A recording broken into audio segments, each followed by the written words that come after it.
Let's start the bike. Seat soft है पहले bikes के मुकाबले। रेव अप रिस्पॉन्स काफ़ी स्लो है।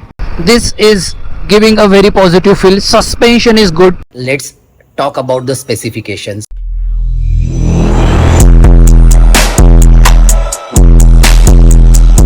राइडर्स अरे के सभी सब्सक्राइबर्स, इस वीडियो के सारे व्यूवर्स और इंडिया के सारे राइडर्स को रोहन का सैल्यूट। आज मैं एक बाइक देखने जा रहा हूँ जो अभी रिसेंटली लॉन्च हुई और काफ़ी पॉपुलर हुई है, तो क्यों ना जाके देखा जाए और क्या पता हो सके हम उसको प्लान भी कर ले रिसेंट टाइम में, आने वाले टाइम में। बाइक अगर शोरूम में अवेलेबल है तो देखेंगे, आप लोगों को भी अपने टेक्निकल पॉइंट ऑफ व्यू से और मेरा राइडिंग का एक्सपीरियंस कैसा होता है अगर टेस्ट राइड मिलती है, तो all that I am going to cover in this video. As a rider जो मुझे चीज़ें लगती है वो मैं आप लोगों के साथ शेयर करूँगा। तो अभी मैं फटाफट तैयार होता हूँ, बारिश रुकी है तो फटाफट चलते हैं शोरूम। बने रहिए वीडियो में, आपको हो सकता है बहुत अच्छी इन्फॉर्मेशन मिल जाए। अगर आप बाइक प्लान कर रहे हो और एक 400-500 सीसी की बाइक प्लान कर रहे हो जो आप लोगों को आपके राइडिंग के लिए चाहिए, रेगुलर यूज़ के लिए चाहिए, तो हो सकता है ये वीडियो आपको बहुत काम आए। तो मिलते हैं थोड़ी देर में मोटो व्लॉगिंग सेटअप में। इतने दिनों बाद बाइक स्टार्ट करी है, more than 3 weeks, feeling so good. But I would recommend one thing कि आप अगर आउट ऑफ स्टेशन नहीं हो तो आप हर हफ्ते में बाइक को एटलीस्ट एक 2-4 किलोमीटर का राइड कराए, इंजन को स्टार्ट करें। कम से कम 15-20 मिनट इंजन चलना चाहिए, उससे बैटरी चार्ज होती है, इंजन ऑयल भी सही रहता है, बाकी के पार्ट्स भी बहुत अच्छे से रहते हैं। तो please take care of that. बारिश हो रही है, इतना डिफरेंट फीलिंग है इतने दिनों बाद बाइक चलाने का कि क्या बताऊं आपको। कॉन्फिडेंस जो होता है वो थोड़ा सा लो रहता है जब आप बहुत दिनों बाद बाइक चलाते हो। तो ये हर राइडर की कहानी है। इनिशियल जो स्टार्ट रहता है वो थोड़ा सा अलग रहता है। Let's continue. फटाफट पहुंचता हूं क्योंकि हल्की बूंदाबांदी पीछे जो हो रही थी यहाँ पे रुकी है। फटाफट शोरूम में पहुंचता हूं। तो गाइस मैं आया हूँ रॉयल इनफील्ड के शोरूम में, लेकिन मैं जो बाइक का टेस्ट ड्राइव करने आया हूँ वो हिमालयन, न्यू हिमालयन।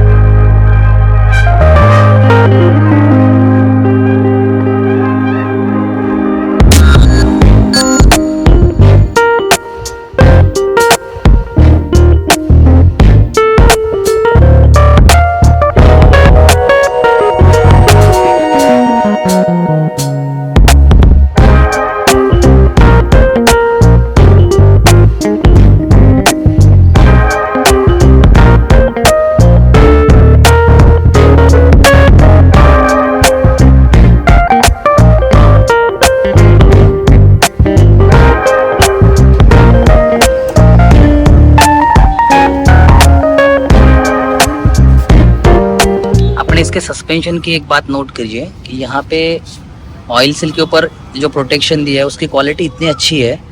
मतलब इतना लॉन्ग स्ट्रोक होने के बाद भी आप ऑफ रोडिंग जाओ या मड या सैंड एरिया में जाओ, आई don't think it will have an issue. It's looking very nice. Radiator की ग्रिल भी बहुत अच्छी लग रही है। Bike is simple, neat and clean. I mean it is a beautiful machine, simple machine. Here is the key is very beautiful. Plastic की quality average है but की इज़ वेरी ब्यूटीफुल। आप लोग देख सकते हो इसमें रॉयल इनफील्ड का बैजिंग। तो अभी let's start the bike. Handle lock नहीं है। The first impression of the bike is wow, the digital cluster, it's very beautiful. Bike जो मुझे जितनी बड़ी लगी थी उतनी बड़ी नहीं है। सिटिंग हाइट भी काफ़ी कम है और सीट सॉफ्ट है पहले बाइक्स के मुकाबले। This is the first impression. Bike looks very nice. Actually white नहीं, क्रीम कलर इसको बोल सकते हैं, आप देख सकते हो। It looks very beautiful. Metal का टैंक है। काफ़ी जगह पे प्लास्टिक का यूज़ है, जैसे ये, उसका फिनिशिंग ठीक ठाक है but the fit and finish is not that good. मतलब कुछ शार्प एज है, कहीं पे बर निकली हुई है and all that. But the first impression में बाइक मुझे जितनी बड़ी लगनी चाहिए थी उतनी बड़ी नहीं लग रही है। रियर टायर अच्छा लग रहा है, थोड़ा सा विड्थ में बड़ा है तो इट्स गुड। इसकी ग्रिप अच्छी होगी और bike is neat and clean. ये टैंक का जो शेप है इसको थोड़ा सा बड़ा बना देता है तो it looks very beautiful. Grip भी मुझे अच्छी लग रही है, मेटल की है, पिलियन वाली। फुट रेस्ट और पीछे की सीट काफ़ी स्लिक है. I was expecting slightly bigger. ये जो यहाँ पे प्लास्टिक का टॉप बॉक्स लोड माउंटिंग का ब्रैकेट जैसा कुछ छोटा सा दिया, it only carries a 7 kg, clearly लिखा है. तो it's going to be useless. तो इसके काफ़ी सारी एक्सेसरीज है, तो it is going to be a very useful to change this and put the good thing. Exhaust बिल्कुल स्लीक एंड नीट है, beautiful. Overall bike looks very nice. Suspension अगर आप सामने का देख पा रहे हो यहाँ से, तो काफ़ी लंबा ट्रैवल है फ्रंट सस्पेंशन का. Upside down suspension, BS6 compatible. Headlight भी टोटल LED है. Good looking bike from royal Enfield. So let's start the ride first. Brake lever भी अच्छा है. The seat is very nice and comfortable. तो अभी चलते ride पे. Let's ride and let's find out how the ride quality is all about. Handle is very heavy. I was not expecting this heavy handle, but इतना बड़ा fork है. I don't know the size, 43-44 mm what ever. तो it's big fork, तो उसके वजह से size बड़ा होने के कारण I think handle is slightly heavier side. और इस तरह से कुछ इसका स्विच दिया हुआ है. विदाउट क्लच बाइक स्टार्ट हो रही है. I have not press the clutch. Rev up response काफ़ी स्लो है. I am comparing with a big bike, might be, इसको गलत मत लेना, बट रेव अप का रिस्पॉन्स मुझे थोड़ा स्लो लगा.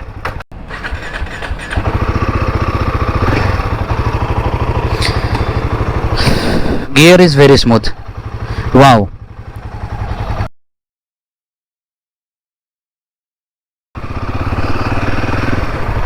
Gear shifting too good. Clutch is very light in terms of force. 2 finger से मैं बहुत आराम से प्रेस कर पा रहा हूँ. कुछ लोगों को ये हार्ड लग सकता है, कुछ पर्टिकुलर फीमेल राइडर्स को, but still you will be habitual to that. बहुत हल्का क्लच भी कॉन्फिडेंस नहीं देता है in terms of force. Bike का कुछ व्यू ऐसा आ रहा है जब मैं राइड कर रहा हूँ. I have to give very high accelerator और मुझे ट्विस्ट काफ़ी करना पड़ रहा है बाइक को आगे पुश करने के लिए. और I don't know, this is a problem with this particular bike. Bike एक पर्टिकुलर आरपीएम में मैक्सिमम वाइब्रेशन पैदा करती है, क्योंकि उस पर्टिकुलर आरपीएम बैंड में मैक्सिमम टॉर्क प्रोड्यूस होता है. ये बाइक में मुझे अराउंड 2500 आरपीएम पे 40 के स्पीड में 4th गियर में वाइब्रेशंस काफ़ी ज़्यादा फील हो रहे हैं. बट वो वाइब्रेशन की फ्रिक्वेंसी बहुत हाई है, तो I don't think it is going to create a irritation for the long ride. Bike का मैं जो जिस तरह से लीन करने की कोशिश कर रहा हूँ, the chassis is very well balanced and fortunately this is giving a very positive feel. Suspension is good. Speed breaker पे I have just got first impression and it's really good. Gear shifting is butter smooth. Suspension is so soft, front suspension. Clutch is very very easy to maneuver. And this bike overall handle का जो width है वो काफ़ी बाहर की तरफ है, तो handle is wide open. Horn is not that good, decent सा है, बट ओके, ज़्यादा नॉइजी नहीं है. तो if somebody is honking continuously, other person will not get irritated. Wow. When I am twisting the throttle towards the max side, the bike is very responsive in that particular RPM, about 3000 RPM I would say. The brakes are very responsive.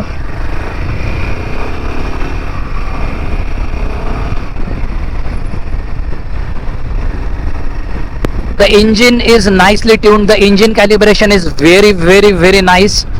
The bike has only rode 48 kilometers, so it's decently new bike.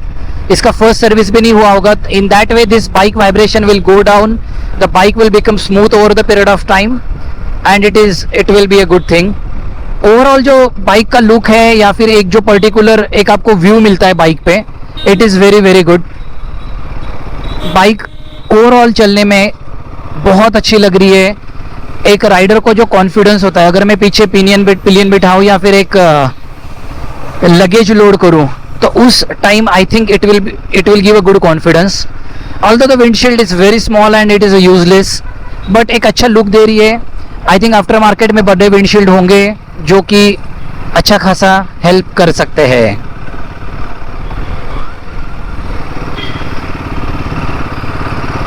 The bike normal ride condition में मैं check कर रहा हूँ, जो एक normal अपन day to day routine में bike चलाते हैं, अपने सिटी कंडीशन में चलाते हैं, या फिर एक अपना रेगुलर जो राइड होता है उसमें हम चलाते हैं। बाकी हाईवे का जो है, आप लोगों के काफ़ी वीडियोस आपने देखे होंगे इस बाइक के।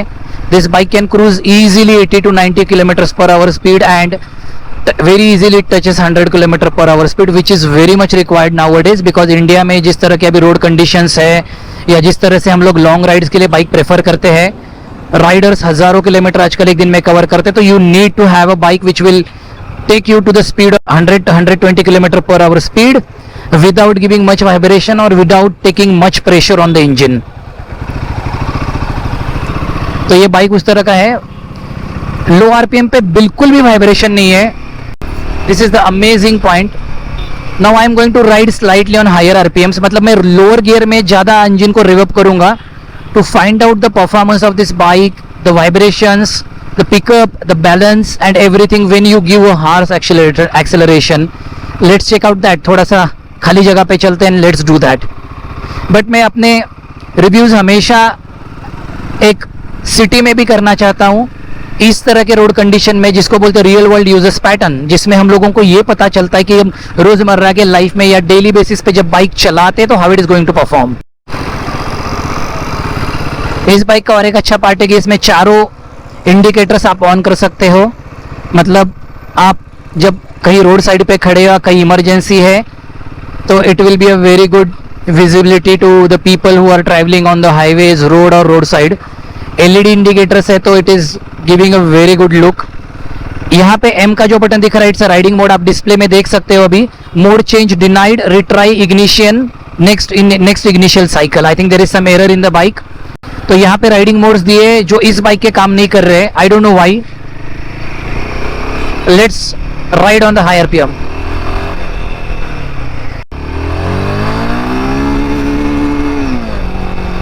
easily touching 9000 rpm in first gear।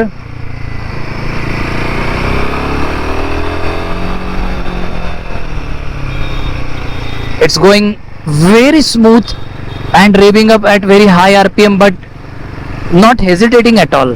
it's giving you the confidence। and above 3000 rpm the first band of vibration level is getting shifted, so I can feel the vibration level even on seat and on my hips।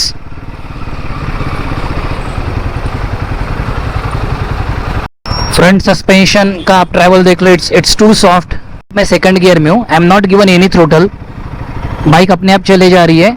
And if I give the full throttle from that, the bike is pulling up। maybe with pinion it is not possible, or maybe with luggage it is not possible।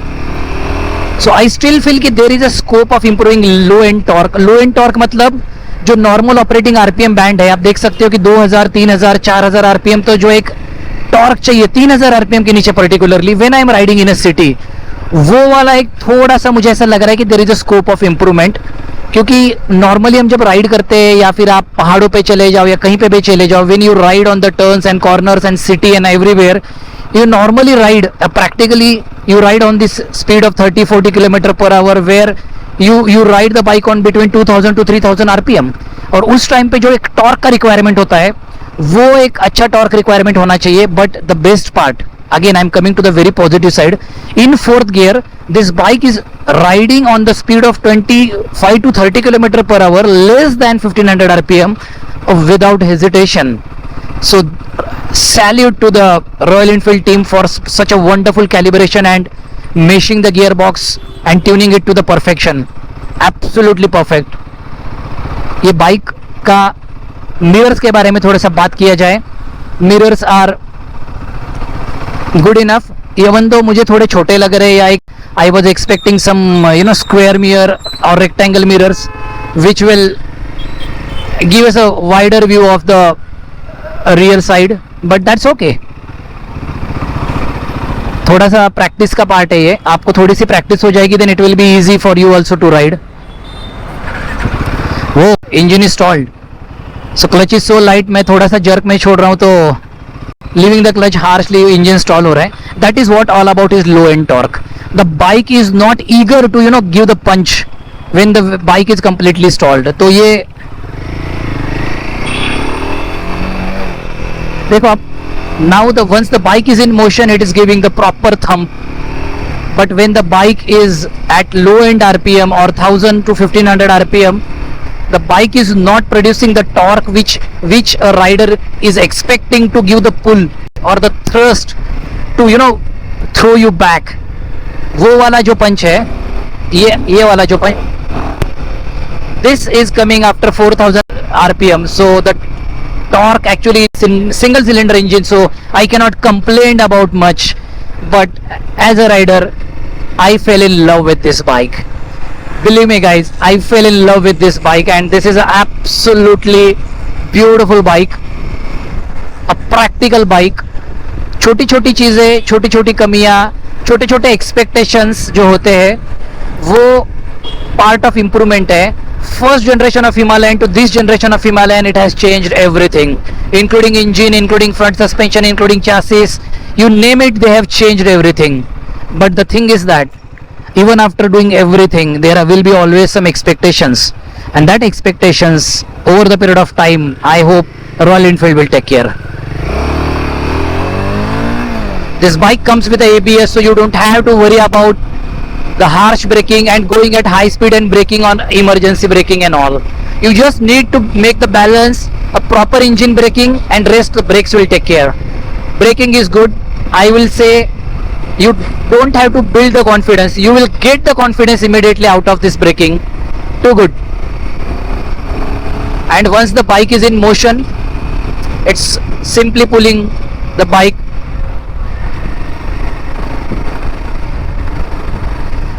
The gearbox is butter smooth. I have never expected this kind of smooth gear shifting from a Royal Enfield, and really they have done the fantastic job. I would really recommend कि आप ये bike अगर आपके list में रखते हो, have a test try. The bike is very nicely balanced, very nicely balanced. So let's stop the riding and let's focus on other areas.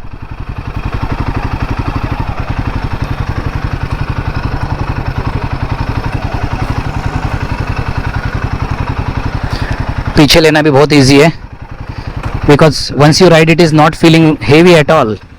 मेरा favourite जो है ये कलर है, आप देख सकते हो कि it's black and then this overall theme looks so good. Just look at this, कितना खूबसूरत लग रहा है पानी के ड्रॉपलेट्स उसके आने के बाद उस पर. Rim is looking so beautiful.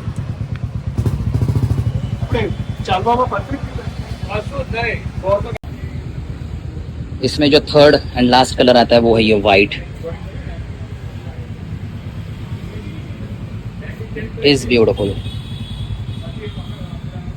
ये भी अच्छी चॉइस है, एक क्रीम, एक वाइट एंड एक ब्लैक, बट इसमें भी अलॉयज ब्लैक आते हैं. तो मेरी चॉइस तो ब्लैक एंड जो गोल्डन अलॉयज है जो आपको दिख रहे हैं अंदर, that is my choice for sure. बहुत बढ़िया राइड रही. Overall experience was very good riding new Himalayan. और let's talk about the specifications. अगर स्पेसिफिकेशंस की बात करें तो let's start with the engine. It is 452 CC single cylinder liquid cooled engine. सबसे बड़ा एडवांटेज है कि ये एक BS6 इंजन है. उसके अलावा इसका जो टॉर्क है 39.47 newton metre at 5000 RPM, which is very good and decent. तो ये इंजन बहुत अच्छा है, रिफाइंड है, स्मूथ है, and it is meshed with a 6 speed constant mesh gear box with a slipper clutch.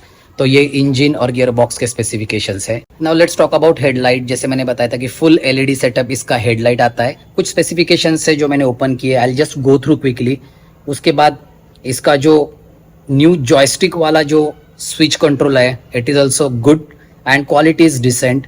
17 liters of fuel tank it is having. Apart from that, if you see, the most advanced technology is switchable ABS. ये बहुत ही अच्छा Showa suspension के साथ front suspension है, विच is very smooth, जो मैंने अपने video में अभी देखा ही है. उसके अलावा अगर आप देखोगे तो rear tyre is 17 inches and front tyre is 21 inches. तो मैं कुछ स्पेक्स आपको जस्ट पढ़ के दिखा रहा हूँ जो आप लोगों को डिसीजन लेने में काफ़ी हेल्पफुल होंगे। Integrated traffic and tail lamp जो इंडिकेटर से रियर उसमें ही है, तो वो भी बहुत सुंदर लगता है, बहुत ब्यूटीफुल है। शोवा का सस्पेंशन है जैसे मैंने अभी बताया, उसके साथ साथ अपसाइड डाउन फोर्क है विद अ लॉन्ग स्ट्रोक। तो ऑफ रोडिंग के लिए आपको बिल्कुल भी सोचने की ज़रूरत नहीं है। This bike is going to be a very balanced and it can take up a very heavy jerks when you're going or conquering the off-road situation. So overall this is a good package. मेरी तरफ से तो thumbs up है। अगर आप plan कर रहे हो तो definitely you should go for this bike. आपको ये off-roading, highway and everything, the riding posture is so comfortable, seat is very comfortable, all accessories are available in the market. तो आप इसको काफ़ी अपग्रेड कर सकते हो, लगेज सेटअप कर सकते हो, सॉफ्ट लगेज या फिर हार्ड सैडल बॉक्सेस आप इसको आराम से फिट कर सकते हो। And it is going to be a very very very good bike. I really love the way Royal Enfield have came up with this bike and thumbs up from my side. तो मिलते हैं next vlog में, तब तक के लिए please take care, live your dreams but don't live your responsibilities. Bye bye.